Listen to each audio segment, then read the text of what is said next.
Hello, EGX, and hello specifically to Friday EGX, otherwise known as the more serious of the EGXs. Hello, how's everyone doing today? We are here today on behalf of Arrogant Pixel, and more specifically, Terratorial. And today we're going to be talking to you a little bit about maybe how we came to a bunch of realizations that slowly turned humans into beans, and we'll see how it goes from there. I am Ryan, and I am the project lead and the director at Arrogant Pixel, and this is Sally. Do you want to introduce yourself? Hi, I'm Sally, and I am the art director at Arrogant Pixel, so my main job is just vibes, basically.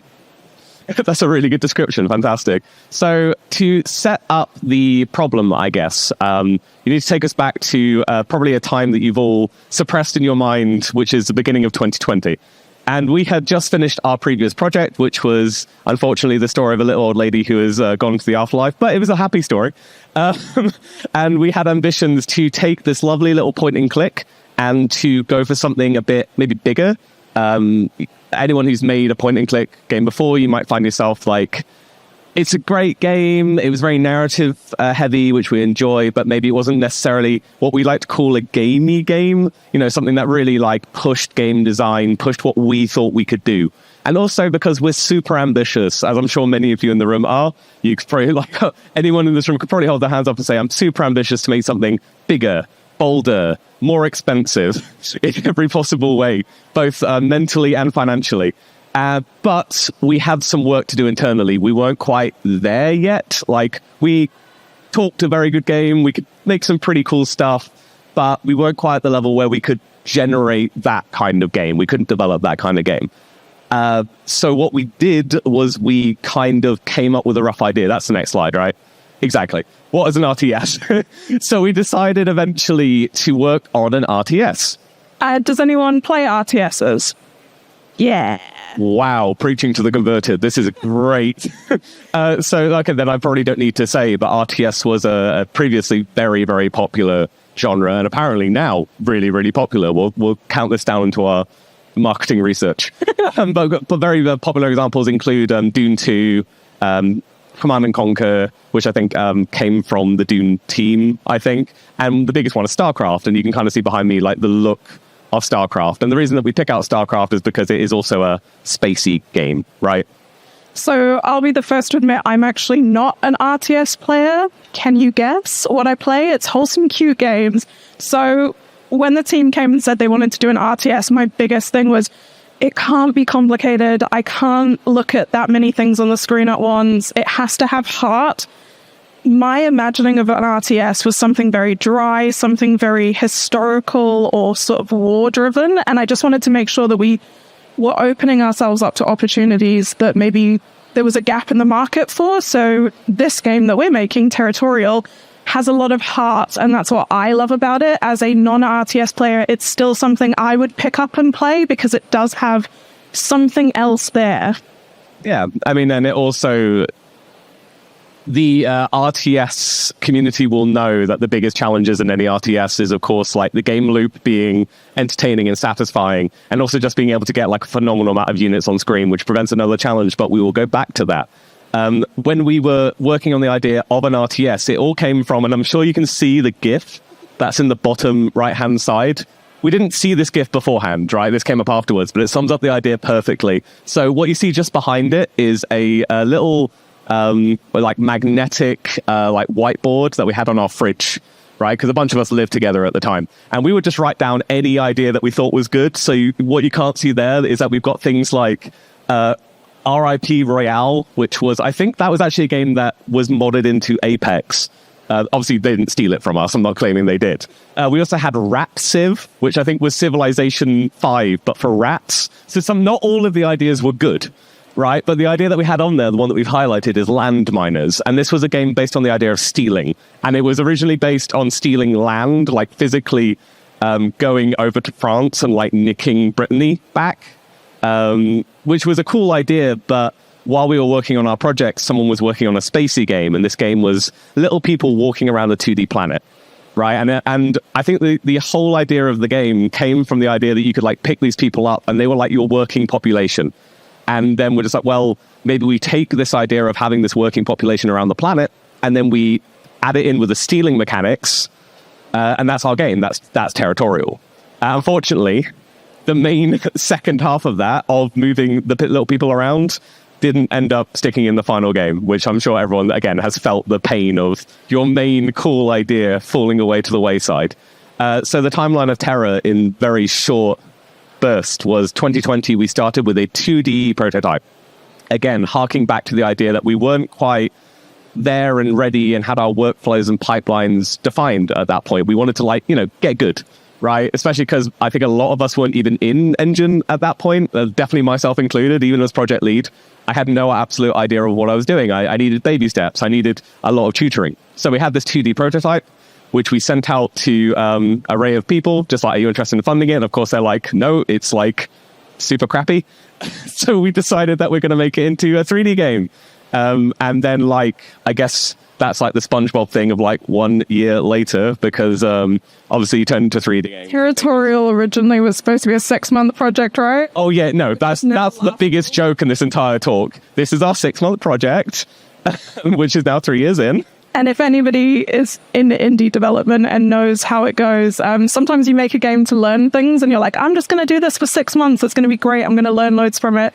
You fall in love with that game. It becomes a completely different game and you've spent 3 years on it and you're like, now I'm invested and I have to finish it. Every project we've ever touched, I don't think we can actually come up with even Rat Civ, I think we would have put 10 years into, right? We're very, very emotionally driven. So yeah, 2022 was a really good year for us. We got UK Games Fund funding. Shout out UK Games Fund, literally the lifeblood of UK Games. That really helped us to get down some of the final main mechanics and features that we wanted in. And then 2023 was the big one. And not just because it brought in this fantastic person next to me. We had 2 major additions to the art team. Yeah, so I joined in 2023, hence me not really talking through the beginning part of that timeline. I wasn't there. I came in 2023 and joined a very chaotic process, but I love that because it gave me a lot of opportunity to sort of look around and see where I wanted to fit in the process. And it meant that I could take an already existing art team that were working and were very highly skilled and sort of focus their energy a little bit more towards a common goal, which I've really loved doing this year. And now we're sort of looking to the future of Terratorial. Yeah, so this is what happens when you're laying down track. And I think we're going to talk a little bit about what laying down track kind of means on an indie development. But here we find ourselves in 2023. And what we had to do probably about every 6 months, I'd say, is recenter. When you're doing something out of a passion for it, you can lose track of whether or not it's a project that is actually worth finishing. And obviously, that's a very hard decision to make at any time. I've gone this far, but I need to change it or step away from it. And that's the one thing we said we were going to do with this game. We were going to always adapt. We were always going to take criticism and always be open to changing it to make it better. And making sure that it was a game that players actually wanted. I'm a very stats-driven person. I love looking at the data. And so we always want to come back every few months and just look at what actual RTS players are asking for from their games. And one of the things we realized earlier this year is that the main thing they were looking for was campaign. It was that single player experience overwhelmingly. And we had really focused on multiplayer and arcade.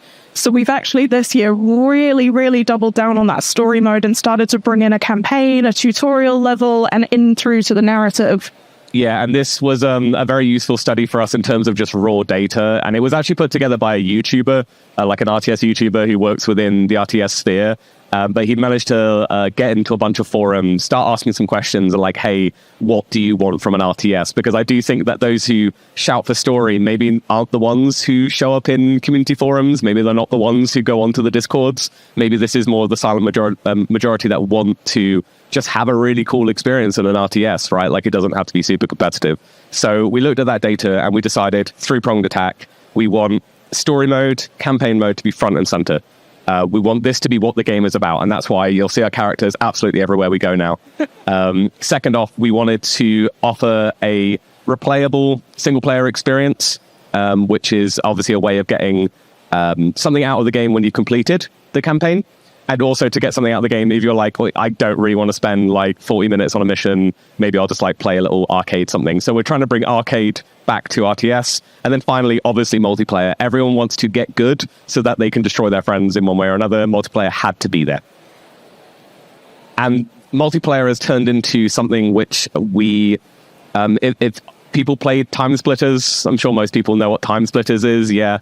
The strongest thing about Time Splitters by far was, of course, the massive amount of multiplayer game modes. And this is always kind of where I'm trying to push the game, is like, how many different ways can we enjoy these key features? So 1v1, stealing planets, having resources so we can build units and build upgrades. And we've built it into, at the moment, 3 main game modes, but I like the idea that it could pretty much be infinite. We've got your King of the Hill. How long can you capture something and hold on to it? Capture the Flag, which is actually closer to Rocket League than it is Capture the Flag. It's kind of like Capture the Flag, but opposite.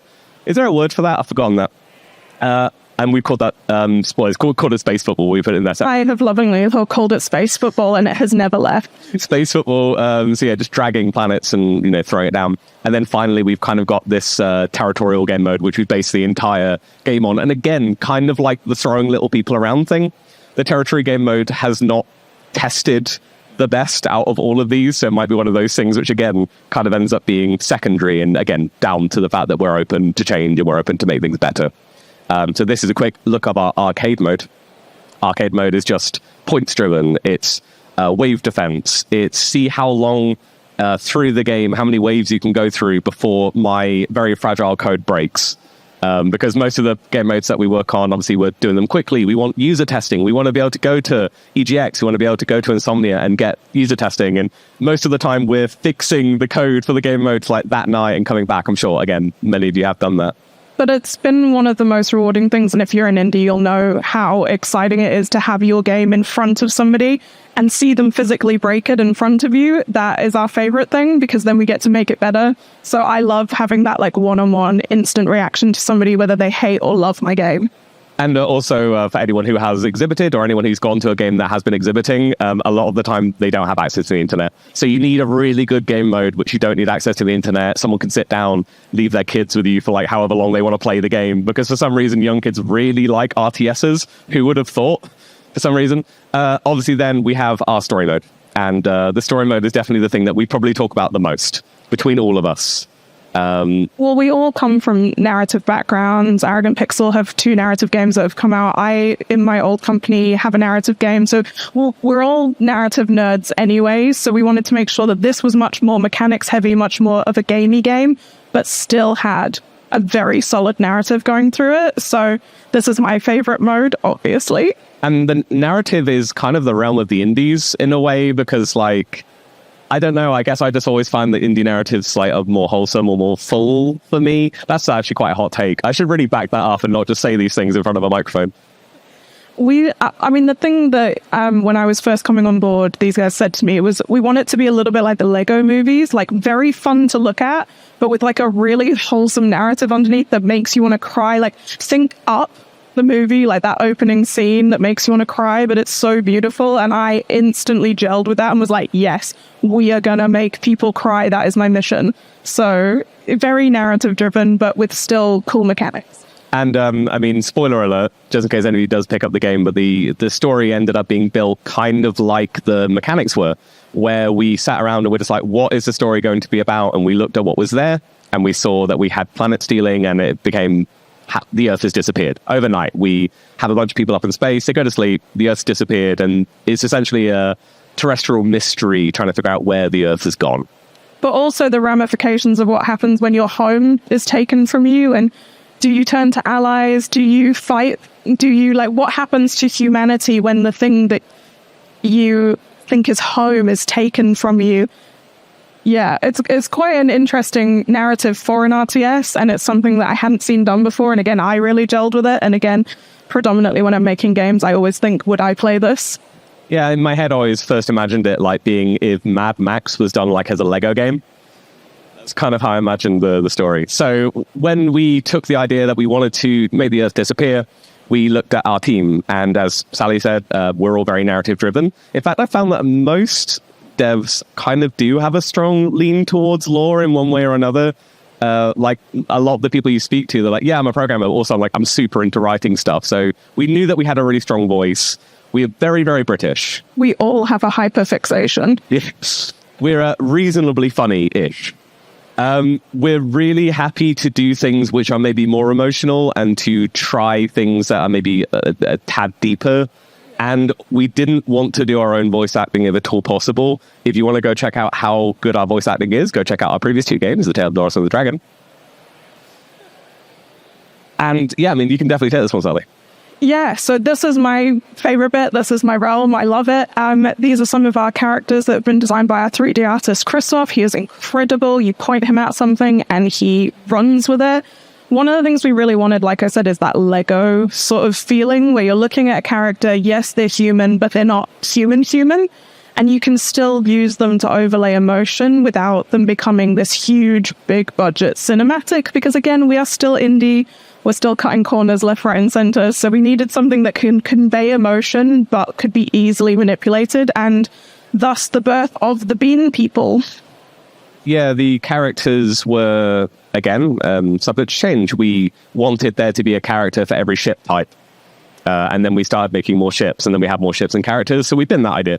But we've kept the same amount of characters. We get the same idea for the characters. The design of the characters themselves were based on, like any good story, based on strong characteristics, based on interesting backgrounds, like anything that really ignited our passion for them. And the 3 that we have modeled and really delved into so far are above our heads. And you have Robin, you have Runner, and you have Harriet. And these are kind of your trio of characters that make up the first part of the game.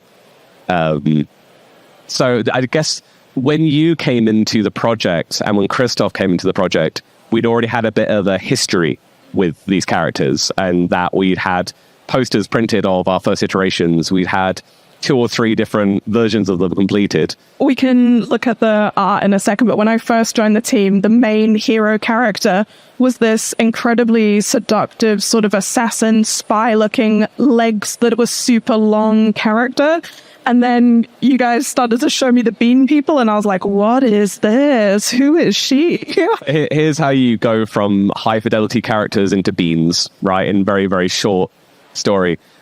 You create some really ambitious, high-quality characters with a fantastic character artist who eventually has to leave you for ambitions by internet, who eventually has to leave you. And then you realize that these high-fidelity characters that you spent lots of time on are actually going to be a complete pain in the ass to work with. And, you know, you're a small team, you have certain budgets, and also maybe you just don't need to go that far. Like, the further you go into high fidelity, the harder it is to keep it up, right? Like, you've also got to then worry about the expectations of there being things like voice acting, the expectation of there being high quality animations to go with these high quality characters. We were looking realistically at adding years onto our development for essentially no reason. Because if you can do the same thing with a bean, why not do that? Why not go bean?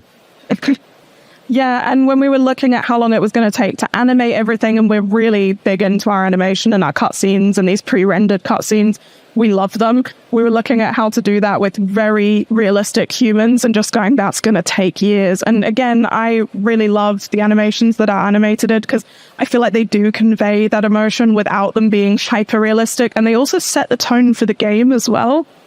Yeah, because we want this game to be accessible and family friendly and a really fun and inclusive way of blowing people up. Like, generally, like, I'm not going to say it's completely non-violent, but it's like violent. It's light violent. Yeah, toon violent. My favorite kind of violent.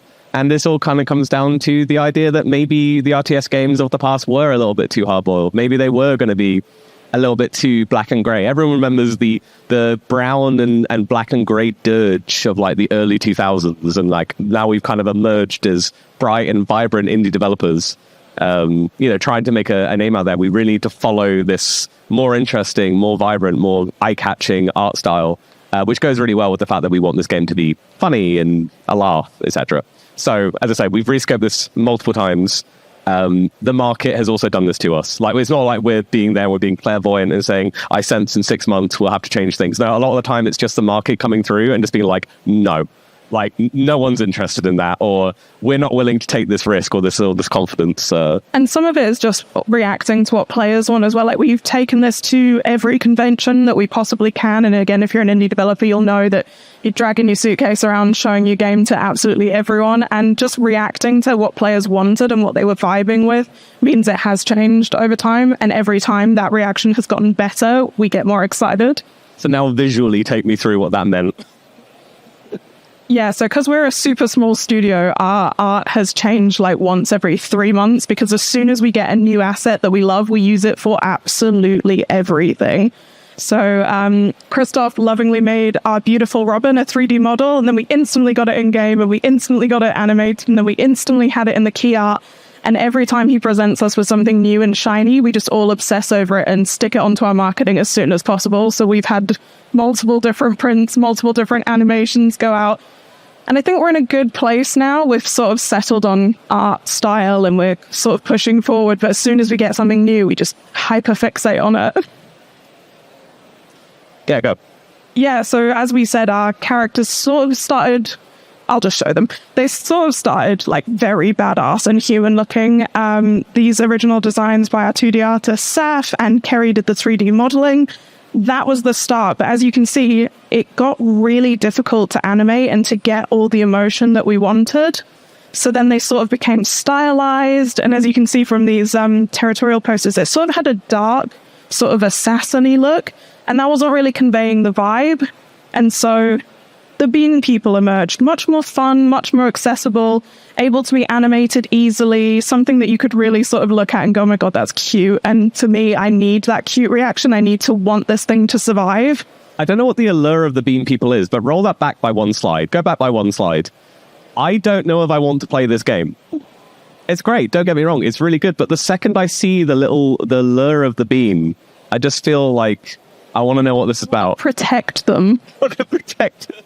Which is the aim of the game. I mean, you should always base your narrative and game design decisions all around like the core pillars of the game, right? Like that's standard game design. So yeah, really wanting to have that innate need to protect the bean, probably, yeah, that's actually really helping us. And once we had our bean characters, we realized they needed a beanie world to live in. So then all our environment had to change. And we've actually recently decided we're going to have some on-planet levels and interiors for cutscenes. So now we've actually got these sort of very cute upgrades to your planet. These give you resources. And we'll hold on them as well, because like we're saying that we want the game to be funny, and we're trying to build that into every single part of it.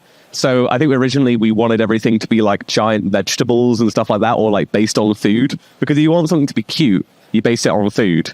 I think we've now slightly stepped back from that, and now we've just got giant jokes like the big Acme hand and like anything else that we can like slip in these little jokes, because ultimately RTS games are kind of funny. Like every ship's got like a stupid name, like the little things that are running around, like they're kind of super silly. And why not just lean into it? Why not just make it the stupidest RTS in existence? And again, from a non-RTS player, I love the fact that things are easily identifiable. So from a distance, when this is on screen, I want to know that I've got mining on my planet. I want to know that I can upgrade my ships on this planet. Like, I want to be able to see it instantly and know what I'm looking at. And then for our interiors, one of these is a work in progress, because we're actually currently building it as of like this week. But these are our interiors. And again, we needed them to feel like the Bean People lived in this world. So it's about really stripping things back to their toony identity, making them feel lived in, giving them personality and character, and making sure that our beans look like they live here. The bean counter in this talk has really gone off the rails. In terms of things that we've picked up from this, and definitely for anybody who is starting up with a project, like it definitely helps to be... Well, no, it's one of two ways. If this is your passion project, be open to criticism, be open to completely changing it. Like your passion is running through the project, not in the individual ideas. Or the other thing to take away from it is if you say you're going to do something in 6 months, like actually try and do it in 6 months, and like don't take it forward as far as you go. But also, if you fall in love with an idea and you have a great team around you and you think that this is something that really could go far, then absolutely push each other to get it finished and get it done. That's how I feel coming into Terratorial. I saw this great idea and I sort of jumped on board late to the team, but... There's not a single person in a team that won't have their own narrative ideas as well, because everyone has their own story. Like everyone's going to have something they can add to a character. As a narrative designer, I'm now finding myself more and more just stepping back and just letting people come to me with what they think the character is, and the character like emerges. They find themselves as soon as you give them room to breathe. So you're definitely having Sally and Jay and everyone else like having their idea of what the character is. In fact, this week we were just like watching little voice clips of people and trying to see like what their narrative voice was and stuff. And it's really helpful for getting a much fuller idea of what their character is. Yeah, more ideas sometimes make things better, right? Always. Oh no, I always make things better. The worst thing you could have me do is like have me come in and just write all the characters, because I have an uncanny ability to make every character sound like me. And that's not a good thing. That's not a good thing. I think, thank you all for coming. We also not just make video games, we also make card games as well. And I would be remiss if I didn't point out that this is our current card game that we have out at the moment. So if you want to play that as well, QR code works. And if you want to chat to us about Terratorial, please contact us on socials. We're always happy to talk game dev. We're a little baby indie team. We have to come out here and sell our wares. We have a copy of the game with us today. We have a QR code that will take you to our Kickstarter pre-launch. If you are at all interested in any of these things, then I beg, please, that you check them out. But otherwise, I think that is us done. Thank you so much for having us. Thank you so much for your time today. EGX.